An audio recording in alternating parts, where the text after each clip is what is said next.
Bonjour les runners, bonjour les sportifs, bonjour au petit monde de la course à pied, c'est Seb et je suis ravi de vous retrouver aujourd'hui pour le 74e épisode du podcast À côté de mes pompes. Les épisodes passent, les semaines également et je prends toujours autant de plaisir à vous retrouver, à vous partager mes expérimentations, mes courses, mes entraînements, mais aussi les invités qui viennent semaine après semaine vous présenter leurs différents profils, leur parcours, et c'est ça qui est enrichissant, le partage et le plaisir de découvrir de nouveaux invités chaque semaine. Alors avant de vous présenter mes invités du jour, j'avais deux petites choses à vous dire. La première, c'est qu'à partir de lundi, c'est la période de l'Avent et je vais lancer un petit calendrier où chaque semaine, donc jusqu'à la fin du mois de décembre, vous aurez des cadeaux à gagner. Alors, je vous laisse découvrir quels seront justement ces cadeaux, qui sont les invités qui ont pu vous offrir des petits présents. Donc restez connectés, restez donc à l'écoute du podcast, vous allez être gâtés dans les semaines à venir. Autre petit message, celui de Danny Chico qui sur les réseaux m'a laissé un petit message.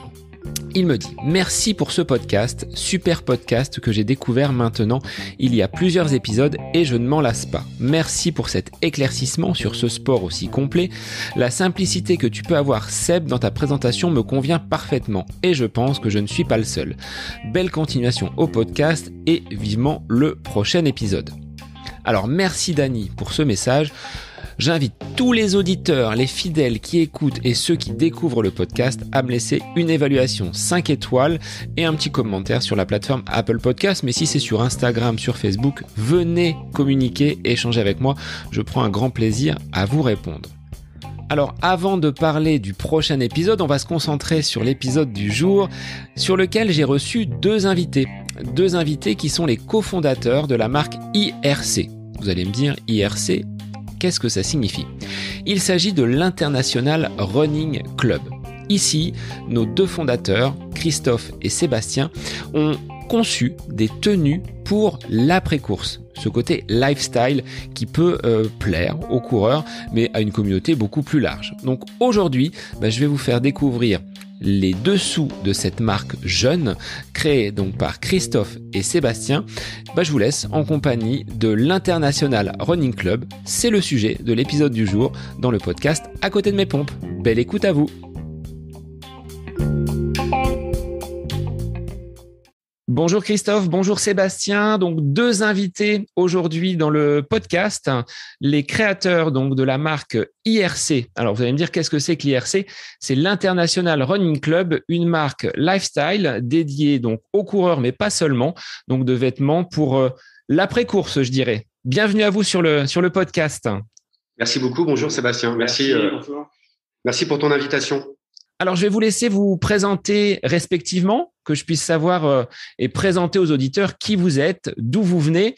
Et puis, on abordera dans un deuxième temps votre parcours sportif avant de traiter du sujet du jour, à savoir l'International Running Club.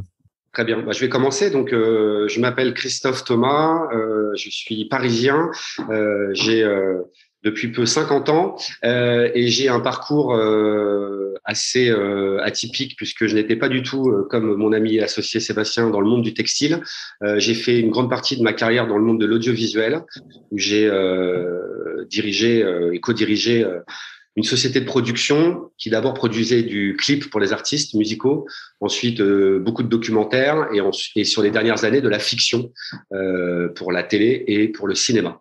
Voilà. Et IRC a été un vrai virage professionnel, une véritable reconversion avec un nouveau projet, un nouveau challenge qui s'est lancé officiellement au mois de mars 2021, mais que nous avons mûri pendant quelques mois évidemment, avant de lancer le projet. Alors moi, je m'appelle donc Sébastien Marois, j'ai pas encore 50 ans, mais ça va venir dans quelques mois.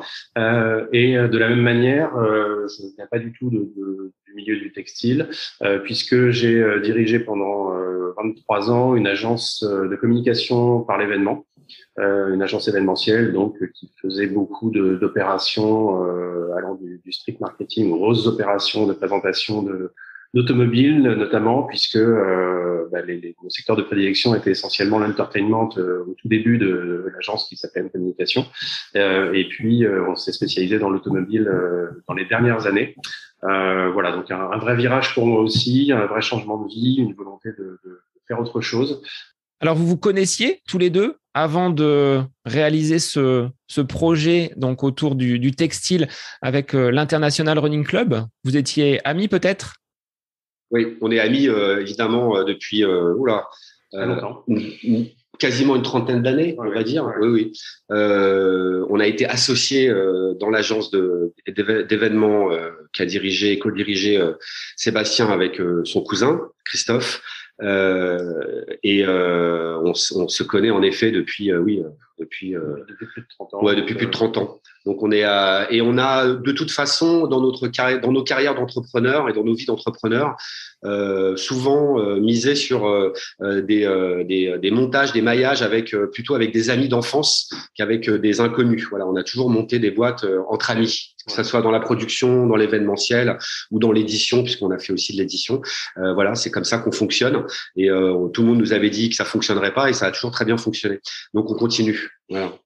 Et qu'est-ce qui a motivé dans vos carrières respectives cette volonté de quitter un monde que vous avez connu pendant de nombreuses années pour un projet qui aujourd'hui est peut-être risqué? Enfin, les gens vous ont peut-être mis en garde en disant attention, le textile, c'est peut-être déjà un monde surchargé. Et comment vous avez pu basculer sur ce projet que vous disiez tout à l'heure être mûrement réfléchi?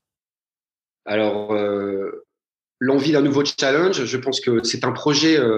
Alors, est-ce qu'on peut appeler ça un projet Covid? Indirectement, oui, puisque on l'a lancé d'ailleurs officiellement le 18 mars, quasiment le jour ou la veille du deuxième confinement. Donc, c'était une question de timing, ça on l'avait pas choisi. Cette période particulière pour tout le monde a été assez propice à la réflexion, à l'introspection, et à un moment donné se dire. On a des idées, on a un background, on a eu tous les deux, tous les quatre, même avec nos deux autres associés, qui eux continuent dans leur domaine respectif. Mais on a eu des belles carrières avec des aventures professionnelles très riches, mais parfois aussi dans l'audiovisuel ou dans l'événementiel, des moments plus compliqués, des moments plus stressants. Et on s'est dit que on avait encore des belles années avec une belle énergie devant nous, avec un projet qu'on a mûrement réfléchi, qu'on a analysé, qu'on a benchmarké avant de se lancer complètement dans la création de la marque. Et on s'est dit qu'il y avait certainement une belle aventure à envisager, que ça allait pas être simple, c'est évident, mais que l'excitation, la nouveauté, un nouveau secteur, plus B2C, moins B2B, même si moi, dans la production audiovisuelle, je faisais aussi des films pour qu'ils soient vus par des spectateurs ou des séries pour qu'elles soient vues par des téléspectateurs. Mais c'est vrai que un nouveau challenge, et puis aussi l'expérience d'entrepreneuriat qui fait que quand on se lance dans une aventure comme la création d'une marque from scratch, on arrive quand même assez rapidement à s'entourer de bonnes personnes avec des bons experts, et qu'on a aussi, je dirais, une méthodologie, que ce soit financière, marketing, de communication et de projection dans un projet qu'on espère être une réussite, qui est pas celle qu'on peut avoir quand on a 20 balais et qu'on se lance complètement dans un projet sans trop savoir où aller. Voilà, donc un mélange de tout ça, je pense. Oui, et puis concrètement aussi quitter finalement le monde de l'appel d'offres pour vraiment rencontrer nos clients finaux. Moi, je sais que j'ai une âme un petit peu de commerçant quelque part. J'ai toujours voulu discuter d'un produit que j'aurais contribué à créer et en discuter avec le client final directement.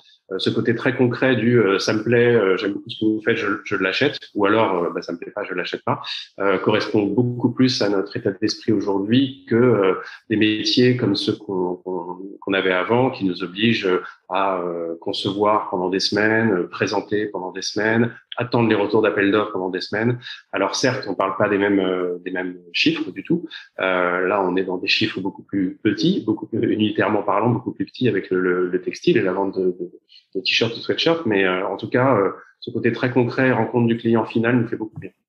Alors moi, j'avais une question. Pourquoi le running? c'est quelque chose qui vous anime depuis votre plus tendre enfance ou est-ce que c'est quelque chose que vous avez découvert un petit peu plus sur le tard?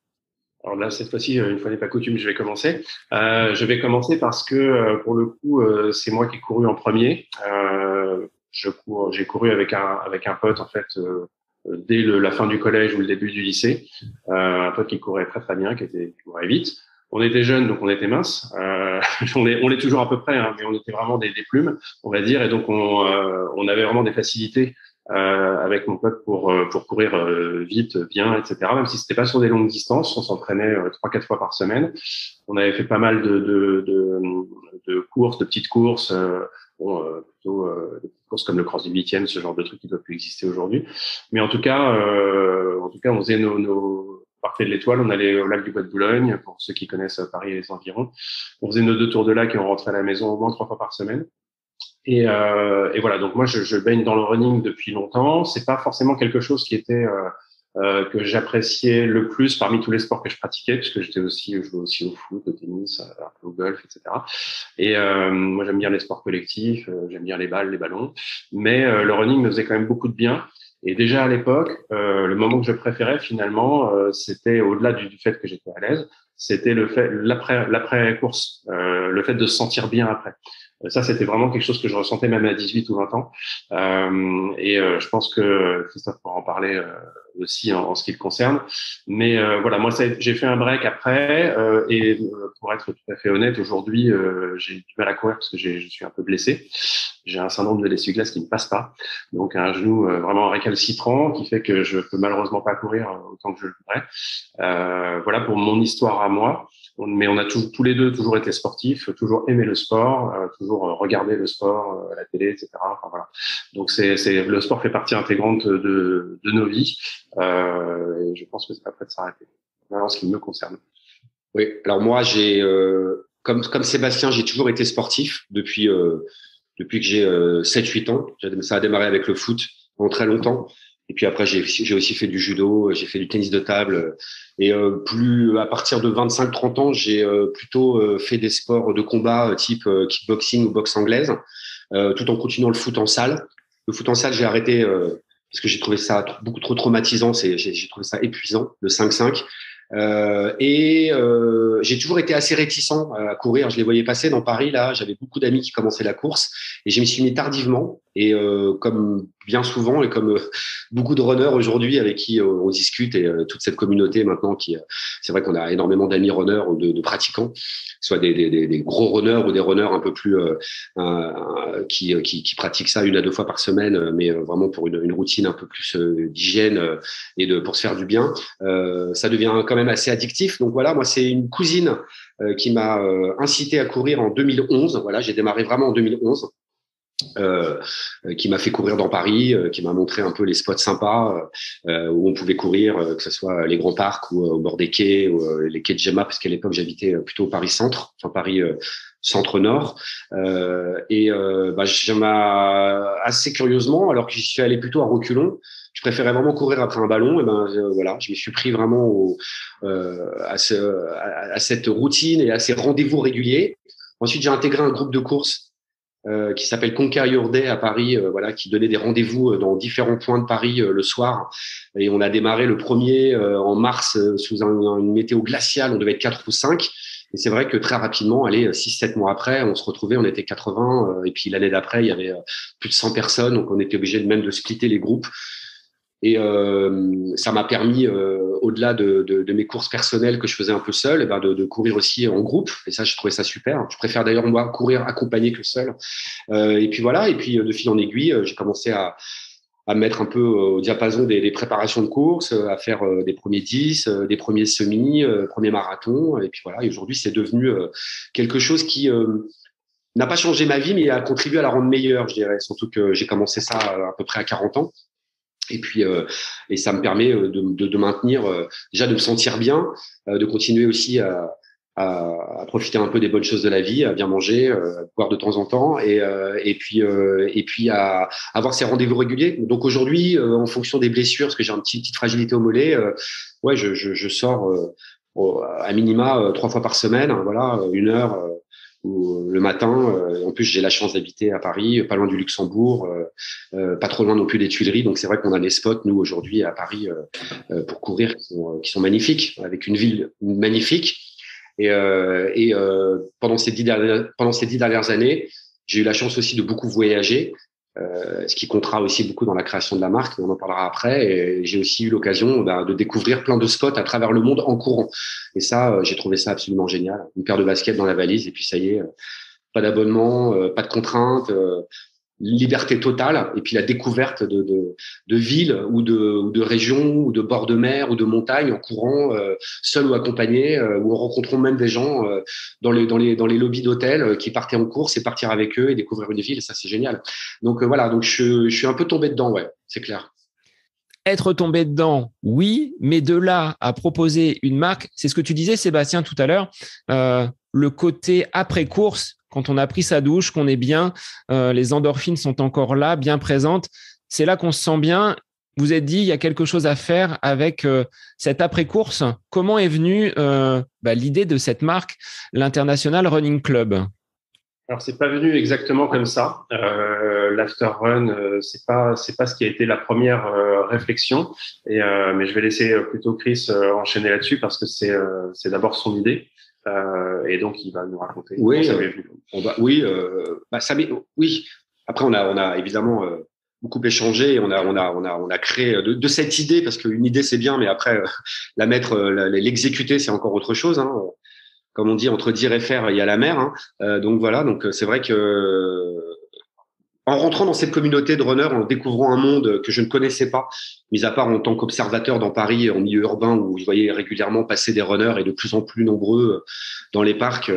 Mais quand je suis rentré vraiment dans ce monde, en participant à ces groupes de courses et en me rendant compte qu'il y avait beaucoup de gens comme moi qui couraient, que c'était mixte, qu'on en parlait au bureau, que c'était quelque chose, il y avait une vraie communauté. Elle était très sociale, elle était bienveillante. Elle était assez universelle, puisque j'ai rencontré des coureurs dans le monde entier. On était déjà avec Sébastien et avec nos amis assez sportswear, c'est-à-dire on aimait bien les belles marques de sportswear. On aimait bien les choses qui permettaient aussi d'afficher une passion avec des marques qui pouvaient avoir des logos autour du surf, même si on n'était pas surfeur, autour de la bécane. Bon, en l'occurrence, on était plutôt motard, donc ça nous plaisait. Autour du skate. On voyait nos ados aussi qui s'habillaient avec des vêtements qui représentaient une communauté, une passion, avec quelque chose de très identitaire, très graphique. Donc ça nous a toujours plu. On a toujours été, nous, des gros clients de ce genre de marque. On a eu la chance de faire des métiers, on n'était pas obligé d'être en costard tous les jours et on pouvait aussi arriver avec un beau t-shirt ou un beau sweat au bureau. On porte encore des baskets à 50 ans, voilà, plus que des chaussures en cuir, même si ça nous arrive d'en mettre. Bref, tout ça, mélangé avec cette découverte de cette communauté, je me suis vite rendu compte qu'il y avait une vraie fierté d'appartenir à la communauté des runners, que les gens en parlaient beaucoup et que, assez curieusement, à l'instar de ce qu'on pouvait trouver dans le surf, dans le basket, dans le skate ou dans la moto, par exemple, ou dans le gaming ou dans les choses un peu plus liées au geek ou aux séries, il y avait quasiment pas de déclinaison lifestyle, c'est-à-dire de vêtements qu'on peut porter tous les jours et qui permettent d'afficher son appartenance à la communauté des runners ou le fait qu'on puisse s'inspirer de la culture du running au travers de beaux graphismes et au travers d'éléments inspirés par le graphisme ou par le running ou par le voyage et qu'on peut tout à fait porter qui peuvent tout à fait s'intégrer dans un dressing quotidien, dans une garde-robe quotidienne avec un jean, une jupe, un blouson qui soit absolument pas ni du technique ou de la performance, des choses voilà comme on porte aujourd'hui qui sont du très beau sportswear qu'on peut tout à fait qui sont un peu un crossover entre le monde du running et la mode. Ça c'est le constat, la première idée, et puis de là après on a vraiment commencé à travailler sur le sujet. Vous avez sondé des runners dans vos groupes respectifs. Comment s'est passé justement ce cheminement ? Parce que tu l'as dit, hein, de l'idée à la concrétisation et à la réalisation des produits, il y a quand même un monde. Donc, comment vous avez cheminé pour valider les idées et puis peut-être les difficultés que vous avez pu rencontrer avec peut-être les banques qui vous ont peut-être vu arriver avec des gros yeux en disant mais pourquoi encore une marque supplémentaire du textile ? Il y en a plein les magasins. Alors ça fait beaucoup de sujets, effectivement, beaucoup de questions, beaucoup de réflexions qu'on a eues. Ça a démarré en fait. Chris, on a parlé ensemble. Chris nous en a parlé. Il en a dû en parler autour de lui à différents amis, différents runners, etc. Et puis encore une fois, le hasard de la vie a fait qu'à ce moment-là, moi j'étais dans une réflexion de changement aussi. Comme l'a dit Christophe tout à l'heure, nous on adore tout ce qui est sportswear, notamment les t-shirts, etc. Et moi j'avais en tête une idée de marque de t-shirt. Donc tout allait vraiment dans le bon sens pour qu'on puisse passer la seconde et y aller. Après, sur la façon dont ça s'est développé, ça s'est développé un petit peu en side project, on va dire, en plus de nos métiers respectifs. Et la question était de savoir ensuite ce qu'on allait proposer, évidemment, d'un point de vue graphique, d'un point de vue cahier des charges de production. On s'est dit, voilà, il faut qu'on arrive à trouver finalement, à l'instar de beaucoup de marques qui se sont lancées sur Internet ces dernières années, qu'on arrive à trouver la bonne équation, le bon équilibre entre une marque qui allait proposer des produits de très bonne qualité, des produits durables, fabriqués en circuit court, ce qu'on appelle le circuit court aujourd'hui, c'est-à-dire fabriqués en Europe, puisque nos ambitions étant internationales, si on avait voulu pousser le bouchon un petit peu plus loin, on aurait fait du Made in France, mais à partir du moment où on distribue dans l'Europe entière, d'un point de vue purement écologique, le fait qu'on fabrique en France, au Portugal ou en Italie revient un petit peu au même. Donc ensuite, il a fallu se tourner vers ceux qui étaient les spécialistes du genre, en l'occurrence le Portugal. Le Portugal, on sait qu'ils sont vraiment très très forts. C'est un pays qui est très bien équipé, on va dire, en termes d'usines, d'ateliers, et donc très naturellement, on s'est tourné vers le Portugal pour la fabrication. Ensuite, on s'est dit bon, il faudra quand même qu'on ait aussi un label écologique, puisqu'aujourd'hui on ne peut pas imaginer les choses autrement quand on veut lancer une marque qualitative. Et donc on a choisi de fabriquer en coton bio. Donc voilà, on s'était dit d'accord. Donc là, on sait qu'on est capable aujourd'hui de produire à des prix qui nous semblent être le juste prix. Alors ça veut un peu tout et rien dire, mais le juste prix, ça signifie qu'à qualité égale par rapport à des marques connues, on va être moins cher, mais qu'on va pas non plus être cheap et comme on fait fabriquer en Europe, on n'aura pas des prix voilà, ras les pâquerettes parce qu'on fabrique en Asie dans des quantités importantes, etc. Nous, on voulait vraiment faire de la petite série de très bonne qualité et à un prix raisonnable. Voilà, c'était vraiment le cahier des charges pour côté fabrication. Et ensuite, il a fallu qu'on se pose les questions du graphisme, de ce qu'on allait proposer sur nos différents modèles.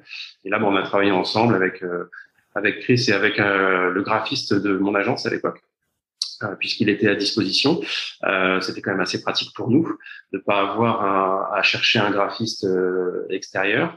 Et donc là, on a fait un peu des ping-pong avec lui, avec Christophe encore une fois, alors qu'on avait encore nos anciens métiers, en commençant à travailler sur des destinations. Et en ce qui concerne les destinations, je vais laisser Chris le voyageur enchaîner. Oui, oui, parce que très rapidement, l'International Running Club, une fois qu'on s'était arrêté sur le nom, et qu'on a travaillé d'abord sur le logo de la marque, qui a ce look un peu néo-vintage avec cette sphère, cette planète et cette basket qui tourne autour de la planète.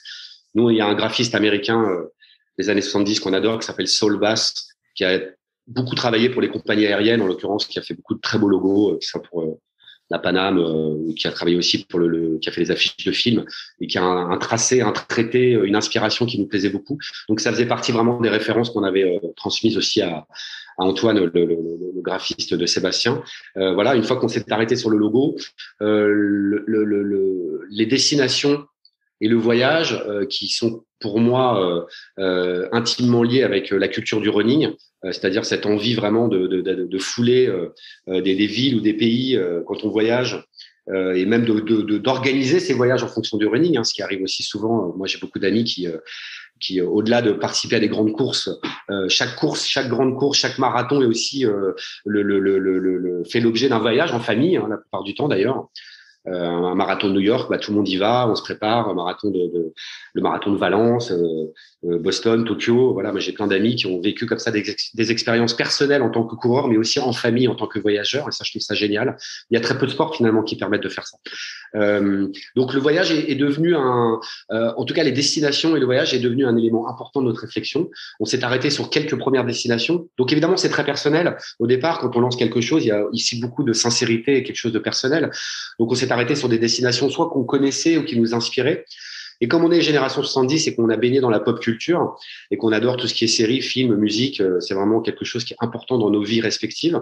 On a mixé un peu tout ça.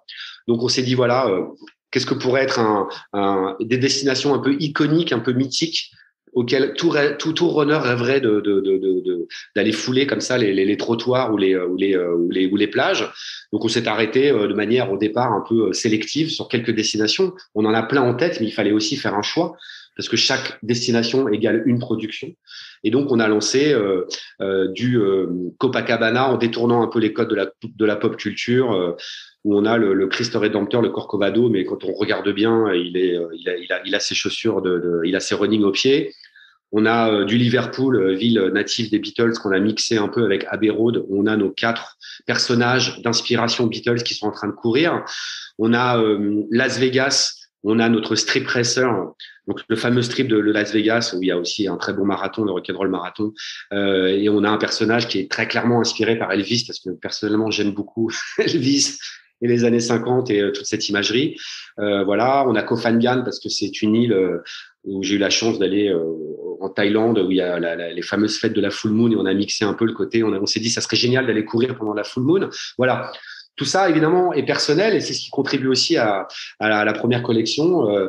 Et j'en oublie une, je crois. Et on a comme 5e destination Coachella, parce qu'au-delà de ce festival de musique, qui est un des plus beaux festivals au monde, voilà, qui a lieu au mois d'avril sur 2 week-ends, il y a aussi cette vallée, le désert, etc., en Californie. Et on s'est dit que ça serait sympa de mixer un peu ce que Coachella peut exprimer avec aussi le côté courir un peu dans le désert. Donc voilà, ça c'est la première collection. Et une fois qu'on s'est arrêté sur ces destinations, on a travaillé la partie graphique avec Antoine, donc le premier graphiste, et également avec une directrice artistique qui s'appelle Jane Ullman, parce qu'on voulait aussi un peu avoir une touche un peu féminine, c'est important, avec cette sensibilité un peu différente. Et elle nous a travaillé, elle, en l'occurrence, les graphismes de Coachella et de Vegas. Voilà, tout en respectant le cahier des charges, avec toujours ce côté sphérique, l'International Running Club, le détournement d'un élément ou d'un attribut de la pop culture et un mantra qui signe un peu chaque graphisme. Voilà. Donc ça, c'est la première collection. Donc 5 destinations plus les déclinaisons du logo simple qu'on appelle classique sur du sweatshirt noir ou du hoodie gris chiné à capuche. Donc le nom International Running Club vient de ces destinations. Vous souhaitiez avoir quelque chose qui puisse englober de façon mondiale cette communauté des runners. Exactement. Et puis la marque finalement a aussi des ambitions internationales. Très clairement, le running n'a pas de frontières. Aujourd'hui, on a regardé dans le monde entier ce qui se faisait en lifestyle running et on est a priori, à moins qu'on ait mal cherché, les seuls à le revendiquer de cette manière. Donc, on n'a pas vraiment de limite. C'est l'avantage aussi de créer une marque. Ce qu'on appelle une DNVB, de créer une marque à partir d'Internet, même si on est à terme amené à se développer également en physique, selon divers biais, que ce soit par des points de vente, des pop-up stores, des présences à des événements ou autres. Mais en tout cas, au départ, en étant natif d'Internet, on a déjà vendu d'ailleurs des pièces en Angleterre, en Allemagne, en Suisse, jusqu'en Pologne, en Belgique, en Espagne, enfin bref, il n'y a pas de limite. Donc International Running Club porte très bien son nom. C'est une communauté mondiale de gens qui courent et qui ont envie d'afficher leur passion pour le running au quotidien. Voilà. Et sur la première collection, vous avez réalisé combien de pièces? Parce que c'est peut-être pas facile, dans un premier temps, d'estimer le chiffrage, combien on va produire de supports, de pièces pour cette première réalisation. En effet, surtout qu'on a, alors comme on l'a dit tout à l'heure, on connaissait pas du tout ce métier, donc on a tout appris, mais on a eu la chance d'être très bien entouré, très bien accompagné. C'est aussi l'intérêt de pas avoir 25 ans, c'est-à-dire qu'on a un réseau, un carnet d'adresses qui nous permet de toujours connaître quelqu'un qui connaît quelqu'un qui connaît quelqu'un. Et donc, à force d'être bien conseillé, on a fini par travailler avec un groupe qui s'appelle le groupe Atias, qui représente pas mal d'usines donc au Portugal, et qui nous a sourcé notre atelier de production là-bas. Par chance, ce sont des Parisiens, ils sont juste à côté de chez nous, donc c'était vraiment très, très pratique pour nous. Et puis, au-delà du conseil, ils nous ont surtout fait part des contraintes qui existent dans ce métier. Et donc, parmi ces contraintes, il y a les quantités minimum à fabriquer par modèle. Et en fin de compte, la réponse est arrivée assez rapidement puisqu'ils nous ont dit, mais de toute façon, en dessous de 150 pièces modèle, on ne fera pas.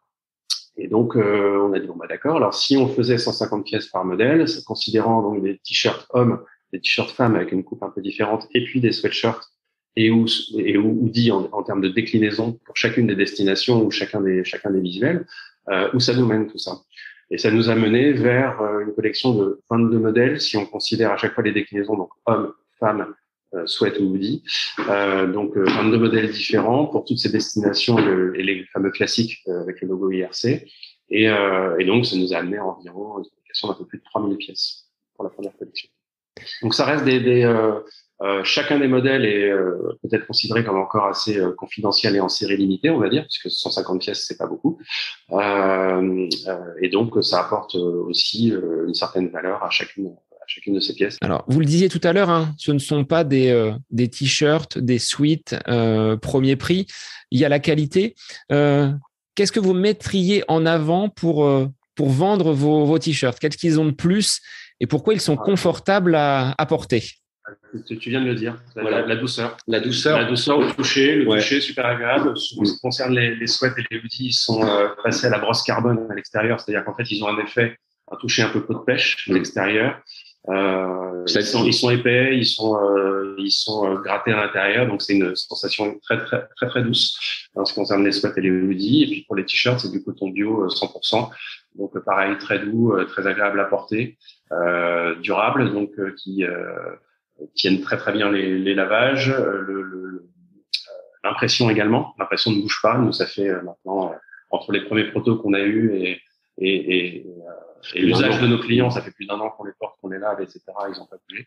Donc la vraie qualité, c'est la douceur au toucher et la longévité des produits. Alors aujourd'hui, vas-y Christophe. Non, je dis d'ailleurs, on a des retours aujourd'hui parce qu'on est très connecté avec nos acheteurs. Évidemment, c'est important, surtout pour une jeune marque. Et on avait cette volonté aussi avec Sébastien. C'est ça qui nous excitait aussi dans ce projet, c'est de pouvoir être vraiment en prise directe avec nos acheteurs et notre communauté. Et on a des retours qualité qui sont excellents.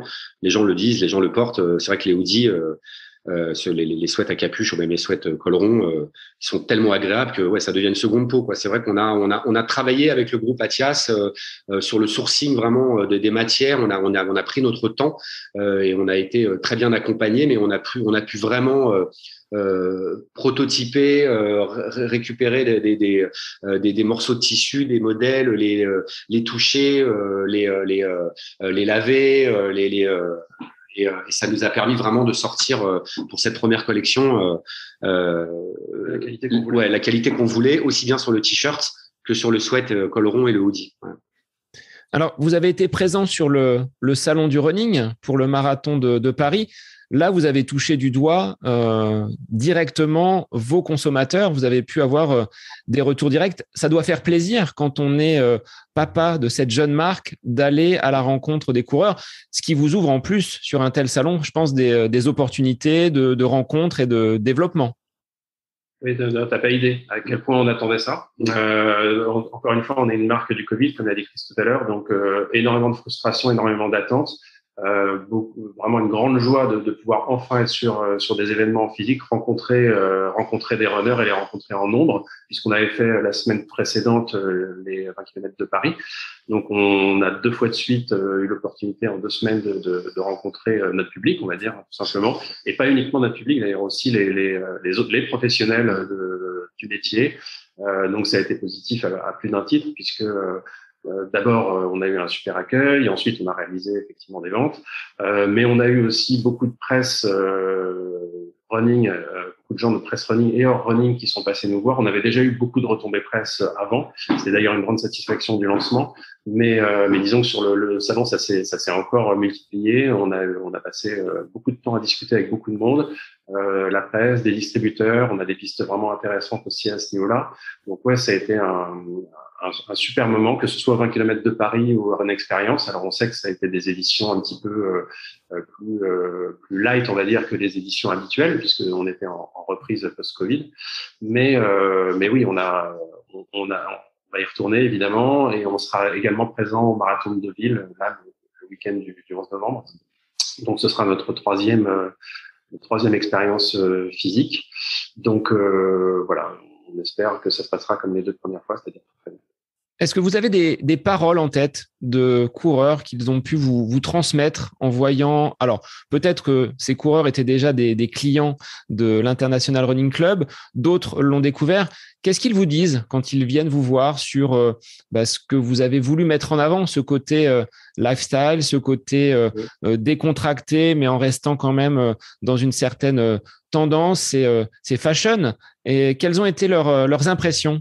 Alors, il y a des choses qui font très plaisir. Le truc qui revient souvent, c'est vraiment une idée géniale. Ça n'existait pas. On comprend même pas pourquoi ça n'existait pas. Voilà, ça, c'est ce qui revient quand même régulièrement. C'est-à-dire que les gens découvrent la marque et se rendent compte que finalement, oui, c'est évident. C'est-à-dire que on n'a pas envie spécialement d'aller au bureau avec son t-shirt de course ou son t-shirt fluo à mettre sous une veste.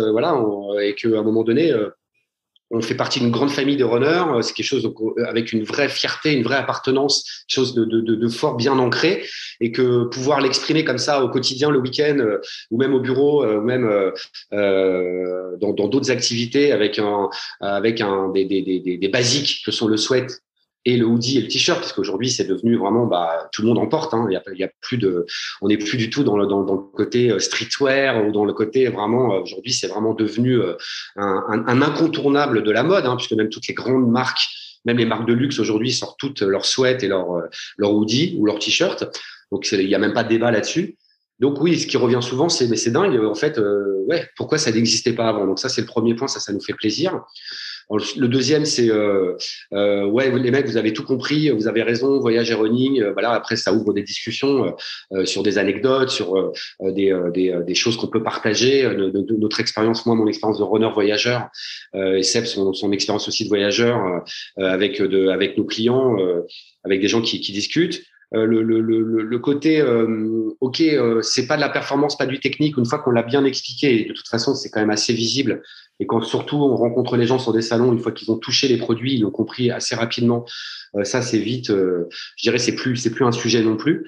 Et puis beaucoup de gens qui nous ont dit aussi, qui nous avaient vu effectivement, qui avaient vu des campagnes sur les réseaux sociaux, etc., et qui nous ont dit je suis venu pour les voir en vrai. Ouais. Et donc souvent ça a été un petit peu une bonne façon pour nous de transformer l'essai, on va dire, auprès de ces gens qui étaient encore un petit peu peut-être un petit peu hésitants, ce qui se comprend très bien, puisqu'on est une marque qu'ils n'ont jamais vue dans des magasins, qui n'ont jamais vu ou très peu vu encore dans la rue, puisqu'on est très peu diffusé, on n'a que quelques mois d'existence, et donc rassurés par la qualité, beaucoup de messages effectivement nous disant oui, effectivement c'est vrai que c'est super quali, donc je vais vous en prendre un, je vais vous prendre un sweat, etc. Donc ça a été ça a été assez agréable pour nous, bien sûr.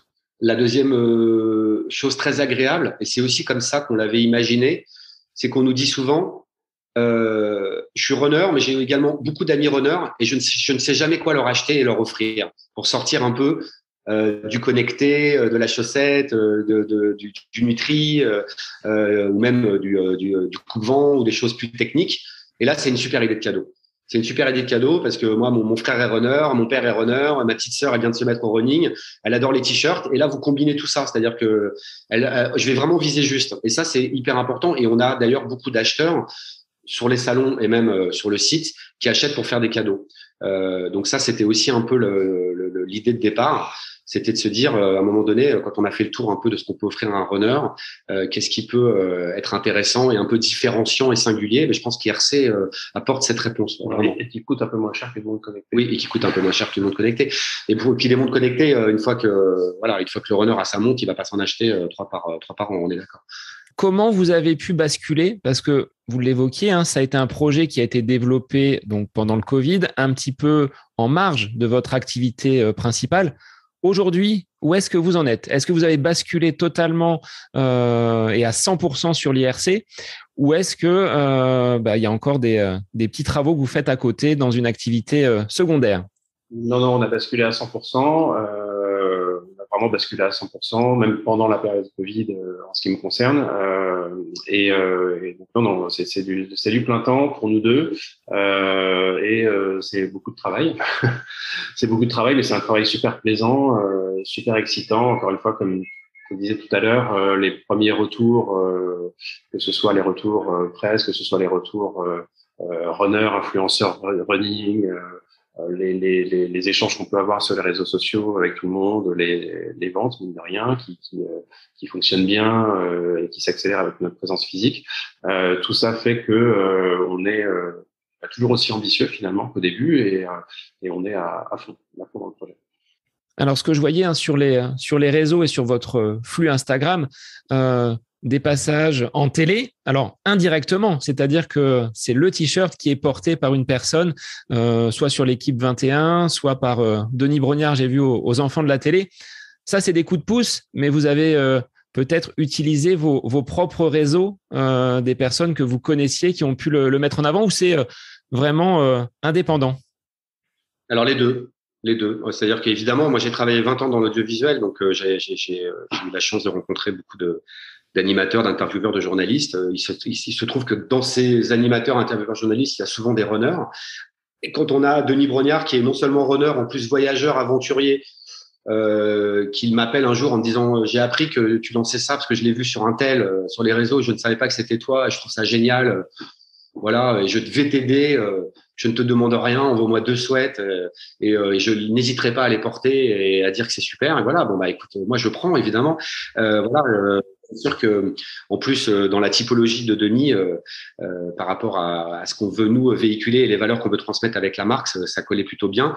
Voilà, après on a fait, comme le dit Seb, beaucoup d'opérations de communication au départ. On a eu un accueil assez incroyable de la presse. Alors, la presse running, évidemment, puisque toute nouveauté est intéressante et qu'il la traite et que nous, on est vraiment nouveaux finalement dans le monde du running, avec notre positionnement qui est vraiment singulier, mais pas que. C'est-à-dire qu'on a eu aussi des parutions dans GQ, dans Esquire en Angleterre, des parutions dans Cosmo, des parutions dans Femme Actuelle, dans l'équipe magazine évidemment. Même si aujourd'hui on a, je dirais, statistiquement dans nos ventes, on vend à peu près à 75% de runners. Donc ce qui est bien, ça veut dire que la communauté a bien adhéré au concept.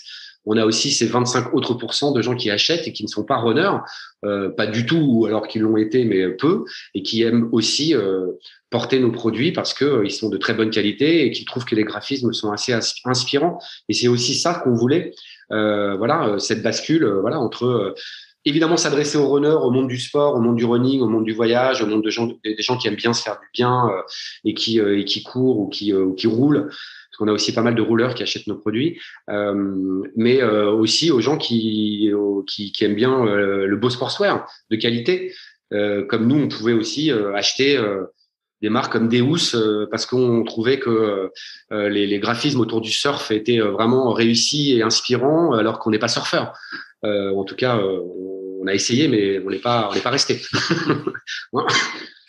Alors, depuis la naissance de cette jeune marque, est-ce que vous avez douté? Est-ce qu'il y a eu des moments où vous vous êtes dit, bon, finalement, ça va être compliqué, ou est-ce que vous êtes resté sur votre ligne de conduite en croyant justement à ce projet-là, avec derrière, je crois, 14 millions de coureurs en France, de runners. Alors, dans le monde, c'est encore exponentiel. Est-ce que vous avez toujours cru en ce projet sans le moindre doute? On n'a pas eu trop le temps de douter, je crois. Non, les seules choses qui nous ont un peu frustrés, c'est encore une fois le Covid et enfin la situation sanitaire qui a fait qu'on a été obligé de prendre un peu notre mal en patience. Et c'est vrai qu'on a tous nos qualités et nos défauts. Nous, on a des différents, mais on en a en commun en termes de défauts, c'est la patience. Et donc, du coup, on aime bien que les choses se fassent, aillent vite. On a encore beaucoup d'énergie, et donc se retrouver face à une situation où tout est un petit peu au ralenti, que ce soit en production, que ce soit en communication, les magasins fermés, les courses arrêtées, etc. Ça, c'était frustrant et ça nous a parfois gêné, mais en aucun cas ça n'a remis en question notre motivation, la croyance qu'on avait dans le projet. Et chaque jour qui passe nous fait y croire encore davantage. La seule chose, c'est qu'il y a eu un vrai accélérateur depuis 1 ou 2 mois, parce que voilà, les activités reprennent. On le sent vraiment, et oui, et tout arrive relativement vite. Enfin, en gros, on retrouve un rythme normal. Et ce rythme normal, c'est ça qui nous a manqué, mais on y a toujours. Est-ce que quand vous vous baladez dans les rues parisiennes, vous croisez des t-shirts International Running Club? Alors c'est drôle parce que ça nous est arrivé il y a pas longtemps lors d'un rendez-vous. Oui. On va pas dire avec qui pour l'instant, mais en tout cas un gros rendez-vous important avec pour un très gros distributeur. Voilà. Et le fait est qu'on l'a pas vu dans ses bureaux et on a pris un café en terrasse à Paris, et que à peine assis, on a discuté, et est sorti d'un immeuble un jeune garçon avec un sweat IRC pile poil au bon moment.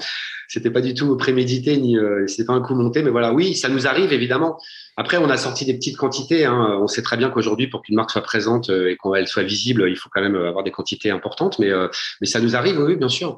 Ça nous est arrivé même quand on a fait le dernier shooting photo, de croiser des gens dans les Tuileries avec un sweat IRC, de croiser, oui, bien sûr. On nous en envoie beaucoup, voilà.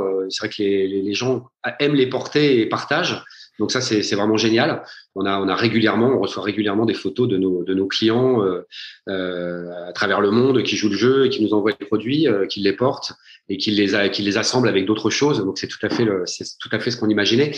Mais on a encore du chemin à parcourir pour avoir une diffusion massive et qu'on voit comme ça à toutes les terrasses des gens porter du IRC. Mais ça commence, oui, ça commence. Alors, même si, alors là, c'est absolument pas péjoratif, hein. Vous êtes des années 70, il n'y avait pas les réseaux sociaux à l'époque. Vous vous en servez aujourd'hui. C'est un atout pour vous, ce que tu disais, Christophe, les partages, les tags qu'on peut vous faire. Ça a un plus, et ça permet à la marque d'accélérer peut-être plus vite que vous ne l'aviez prévu. Bah oui, aujourd'hui, voilà, nous, c'est vrai qu'on est les années 70, mais enfin, on a quand même, de par nos métiers précédents, nos activités étaient plutôt connectées assez rapidement. Donc, on n'est pas des experts en réseaux sociaux, mais on essaye de faire le maximum, et en tout cas, on s'en sort plutôt pas mal, je pense. On a déjà plusieurs milliers d'abonnés, que ce soit sur Facebook, Instagram, alors que la marque est sortie il y a à peine 7 mois, et qu'on a finalement très peu pubé, hein, puisqu'on avait des moyens marketing assez limités quand même par rapport à d'autres acteurs du textile qui peuvent investir de manière un peu plus massive sur les réseaux. On a des vrais followers, hein, on en a pas, voilà, c'est des gens qui nous suivent. On a développé pas mal d'opérations, on a fait beaucoup de jeux concours, on a des amis de la marque qui jouent le jeu, et qu'on a avec ces amis de la marque et ce groupe qui grossit de semaine en semaine, et qui sont là depuis le début, c'est-à-dire quasiment il y a 1 an, quand on avait fait une preview, une avant-première pendant le shooting photo, et qu'on leur avait pour la première fois présenté le concept, et c'est resté les mêmes, et ils nous suivent. Et on les appelle, on bosse avec eux, on boit des coups avec eux, on fait des after runs avec eux, et ça c'est génial, c'est hyper plaisant, et ils sont très voilà, c'est très très varié, c'est très mixte, ils sont soit très très gros runners, soit plus occasionnels, mais globalement soit à fond dans le sport, soit de manière un peu plus occasionnelle. Mais en tout cas, ils adhèrent aux valeurs qu'on veut transmettre avec la marque. Donc oui, le digital, les réseaux sociaux, c'est important. On a eu quasiment pas de community manager depuis le début, un petit peu, et puis finalement on a repris après les rênes pour des raisons aussi de moyens évidents, et puis parce qu'on avait aussi envie de comprendre comment ça fonctionne. Voilà, donc il y a énormément de choses à faire. On n'est pas encore, c'est pas optimal, mais en tout cas on s'amuse beaucoup à le faire, et c'est important de répondre. On répond toujours, on échange. Il y a pas un message qui reste sans réponse. Voilà, si on peut le faire, tant mieux. Et ça, c'est une partie du job qui est très sympa, ouais. Très sympa. Et ces réseaux aujourd'hui le permettent, évidemment. Il y a encore 10 ans, on pouvait pas. Même 7 ans, 8 ans. Là, aujourd'hui, je pense que pour une marque de vêtements avec un positionnement très fort autour d'une communauté qui est surdigitalisée, que ce soit via les applications, via les réseaux, il faut que ça fonctionne. Ouais, c'est clair. On peut pas faire sans. C'est évident. Alors, j'avais une petite question qui me revient sur le financement de cette première collection? Vous étiez sur des fonds propres ou comme d'autres marques qui débutent et qui veulent pas forcément prendre trop de risques vont faire appel à la participation avec des cagnottes et des précommandes? Comment vous avez fonctionné dans un premier temps? Dans un premier temps, on a effectivement fonctionné avec un projet Ulule, donc un financement participatif sur un modèle qui était notre modèle de lancement, donc le sweatshirt noir avec le logo blanc IRC. On a fait cette première cagnotte, on va dire levée de fonds, on peut l'appeler crowdfunding. Crowdfunding. Donc ça a bien fonctionné, on a dû faire 120 ou 130% de l'objectif, je me rappelle plus exactement des chiffres. Donc ça nous a permis de lancer la fabrication de ce premier modèle, de voir un petit peu où on mettait les pieds, de voir si la qualité était au rendez-vous, si les clients étaient satisfaits. Bref, ça a été un premier test vraiment sympa. Mais ensuite, on est vite passé sur du coup la concrétisation du projet avec l'ensemble des modèles, l'ensemble de la fabrication. Et pour ça, il fallait évidemment pouvoir le financer. Donc, on l'a financé avec des fonds privés, investisseurs privés, pas des grosses sommes.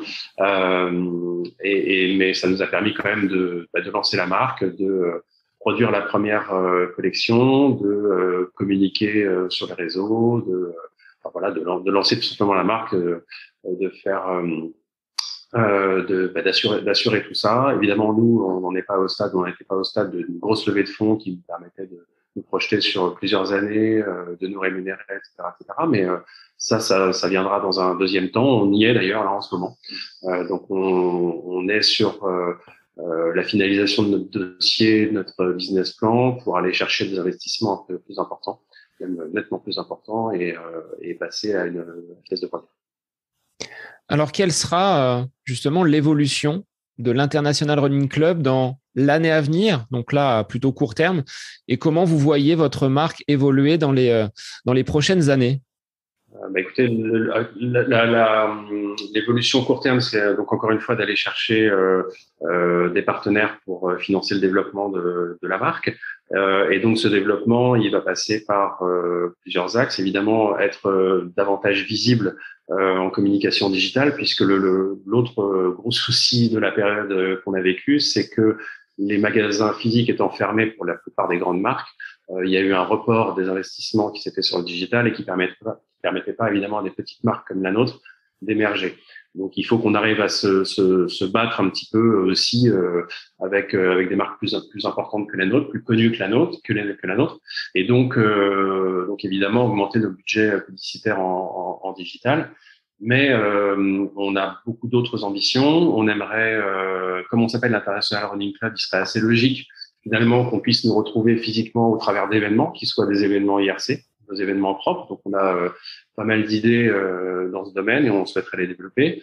On aimerait avoir à l'occasion, et notamment à l'occasion du lancement, donc en 2022, enfin d'un relancement, on va dire, là, en 2022, d'avoir une présence événementielle via par exemple un pop-up store, qu'on pourra avoir à Paris, qui pourrait même se déplacer dans différentes villes. On souhaite pouvoir évidemment développer notre présence en retail. Il faut savoir qu'aujourd'hui, on est déjà dans un point de vente qui est la boutique Marathon à Paris dans le 17e. Donc on est super content de cette première ouverture, on va dire, de point de vente physique. Mais ça, c'est quelque chose qui va se développer. Et comme on le disait en début d'interview, on a un positionnement qui est vraiment crossover. On est entre le sport, le running et la mode. Même si aujourd'hui on vend à 80% de runners et on communique beaucoup autour de l'univers du running, on est aussi assez fashion, et donc on est en discussion avec des points de vente beaucoup plus fashion dans Paris. Alors on ne cite pas pour l'instant, peut-être par superstition, mais en tout cas il y en a quelques-uns et des très gros points de vente qui nous sollicitent. Donc le développement du retail, c'est vraiment un axe stratégique pour nous. Être visible physiquement, mais ça ne pourra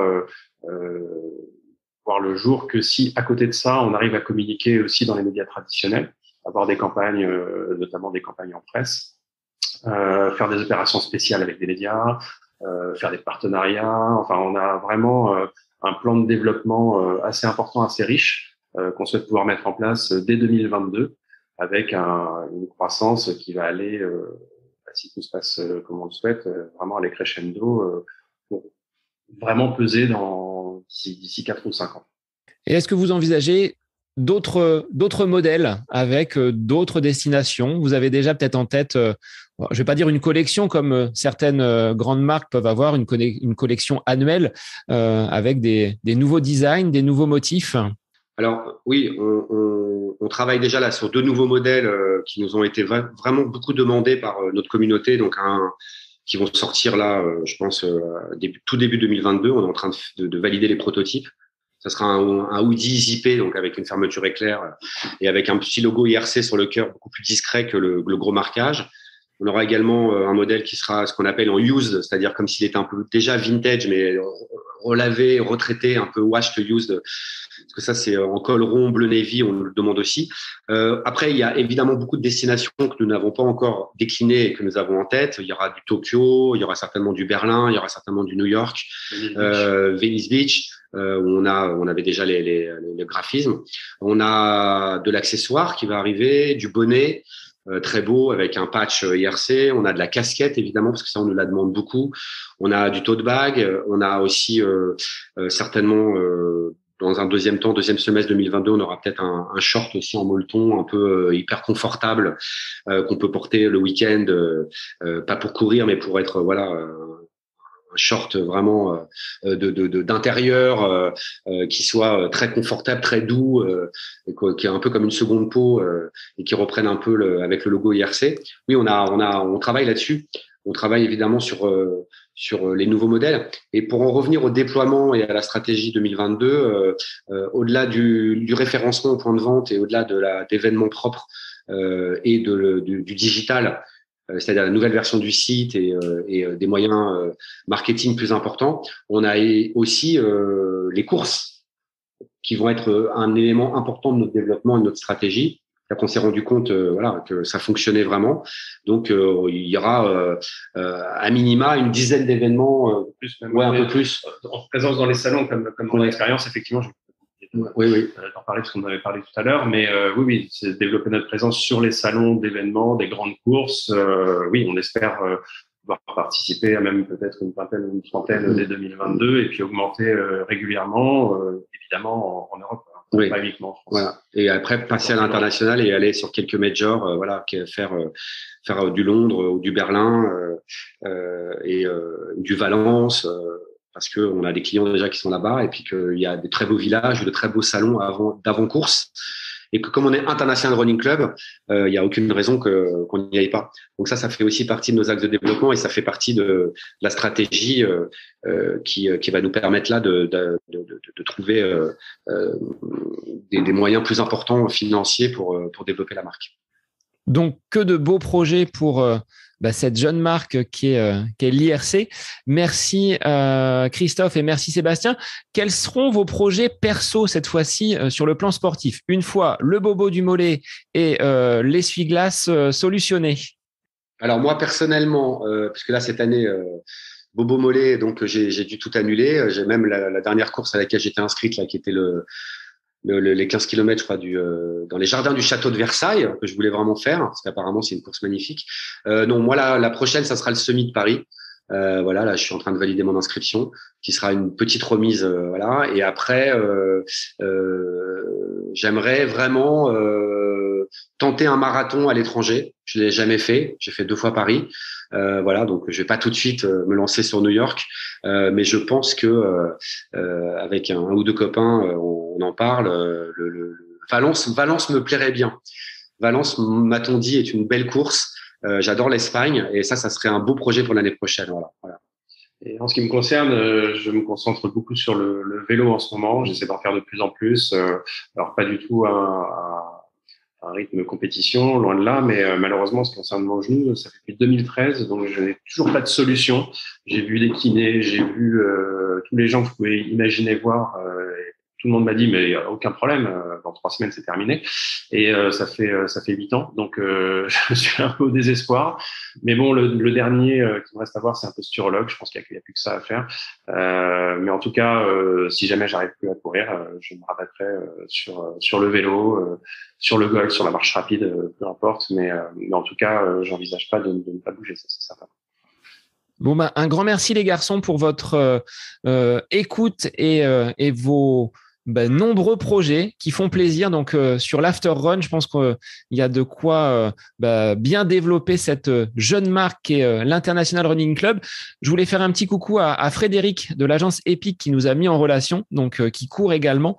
Donc, merci à lui et merci à vous d'avoir répondu favorablement à l'invitation du podcast et de nous avoir fait découvrir cette jeune marque. J'invite les auditeurs à rejoindre les différents canaux. Sur quel réseau on peut vous retrouver facilement? On sait que vous êtes derrière les manettes des réseaux sociaux, donc je vous laisse les redire. Alors, bonjour à Fred aussi. Je profite de l'agence Epic, en effet, qui fait un travail extraordinaire depuis le début, qui croit vraiment à l'aventure IRC, qui est un super soutien au-delà de toute l'amitié qu'on lui porte. On peut nous retrouver sur Instagram, IRC International Running Club, sur Facebook, IRC International Running Club. Voilà, tout ça va se développer, on va l'éditorialiser, ça fait aussi partie des axes importants là dans les prochains mois. Mais les deux principaux canaux aujourd'hui, sur lesquels on est très présent et actif et réactif sont Instagram et Facebook. Voilà, et le site internet, donc www.internationalrunningclub.com. Et merci beaucoup pour ton accueil. Merci beaucoup Sébastien pour ton accueil. Donc, je remettrai tous les liens dans les notes de l'épisode, que les gens puissent vous retrouver. Et puis, j'invite les auditeurs, peut-être que certains portent déjà les sweats, les t-shirts de l'IRC. Donc, on les invitera à partager donc leurs photos avec le sweat. Merci à vous les garçons. Je vous souhaite une bonne journée. Et pour les auditeurs, moi, je vous dis à la semaine prochaine pour un nouvel épisode du podcast À côté de mes pompes.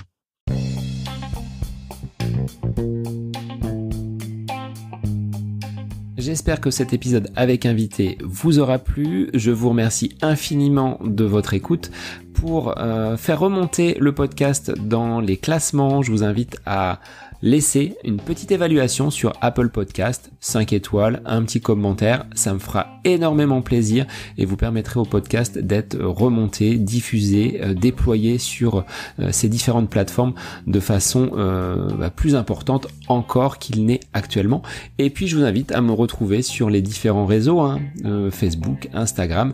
Laissez votre petit message, votre commentaire, ça me fait plaisir d'échanger avec vous. Si vous avez des questions, si vous voulez échanger sur quelconque sujet en lien avec la course à pied, mais pas que, parce que le sport c'est une philosophie de vie et c'est une passion qui nous anime de façon commune, donc n'hésitez pas à venir échanger avec moi. Sur ce, je vous souhaite une bonne fin de semaine, un bon week-end et je vous dis à la semaine prochaine pour un nouvel épisode du podcast À côté de mes pompes.